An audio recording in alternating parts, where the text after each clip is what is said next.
बिझनेसमध्ये त्रिकालबाधित हे एक सत्य आहे आणि ते म्हणजे अपयश टाळता येत नाही, पण अपयशात उभं मात्र राहता येतं.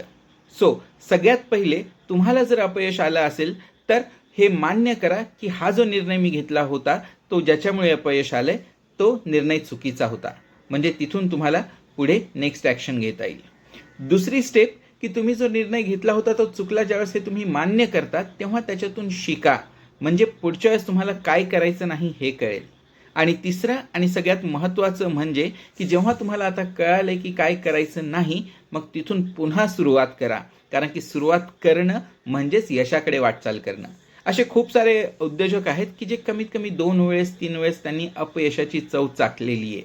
सो अपयशाला घाबरायचं नाही, तर त्याच्यातून शिकायचं आणि पुढे जायचं.